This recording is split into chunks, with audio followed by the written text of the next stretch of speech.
Daniel Soto, how to stop listening to worldly music. Great question. All right, this is what you have to understand when it comes to worldly music. Worldly music is like candy, or music is like candy. There's a big difference between secular and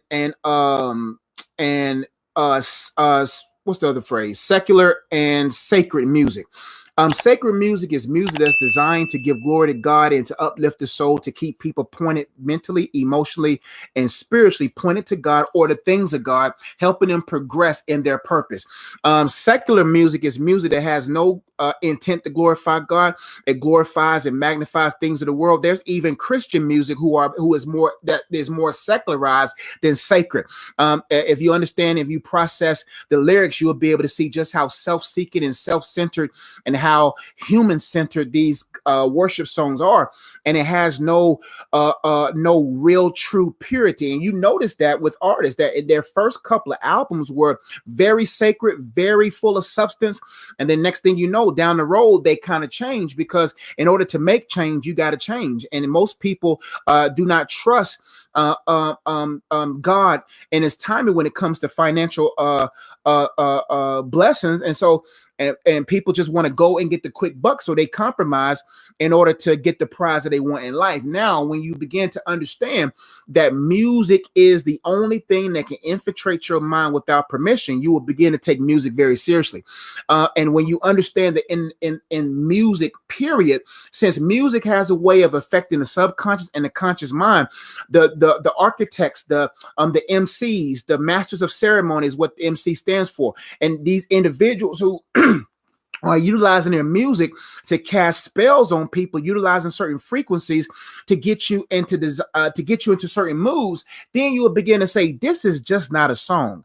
Why do you think music is so easily accessible? Why do you think it costs thousands of dollars to make, but it's only $1 to get, and it's easy to stream? Because they rather make music accessible to make you docile, to make you zombies, to make you in a place where you are affected by frequencies and false and lyrics that has negative things in them, and then you jacked up. Why do you think people listen to certain music to have sex? Some people listen to certain music to get intimate, to get revenge, to get they utilize certain music to conjure up a certain kind of emotion. This thing is not no accident. And so when you begin to process how music is made and what it was designed to do, and how there's frequencies in the music, and there's false agendas, false message packaging to get your subconscious mind to harbor certain messages that manifests in your real life, then you would say, you know what, I better stop this, because this thing is cancerous to my soul. Just like when I began to realize high fructose corn syrup and realizing hydrogenated oils, and begin to realize just how bad gluten is and all these different things they put in our food, because I have purpose, because I understand that I want to have longevity, I said I can't eat certain things. I just can't do it anymore, because I already done the research to realize these things are cancerous and they're dangerous. And when you look at music, just like you do meals, you will begin to say, you know what?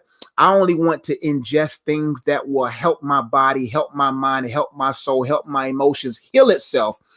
And so I don't get caught up in agendas and false thinking and self-seeking worship, or getting caught up in music that's got spells on top of me, and I'm over there defending. I'm more connected to the artist than I am the architect of the universe, who is God. So how to overcome or stop listening to worldly music? First off, you got to prune yourself. You got to purge yourself from it, because there's going to be withdrawals, because you have to understand that just how deep the music is. And when you know, with anything, just like sugar has withdrawals when you try to remove from it, the same as with music. So what I would advise you to do is to really take some time to study how music is made, how the devil infiltrates music, get a reality of how music is used to push agendas and push us into emotional states where we have no logical reasoning, and begin to really give it to God and say, God, here is something that I think I've been too connected to. Show me. And the Holy Spirit will show you what albums to throw away. Throw them away, get rid of them, get them off your phone, get them off your computer, and purge yourself.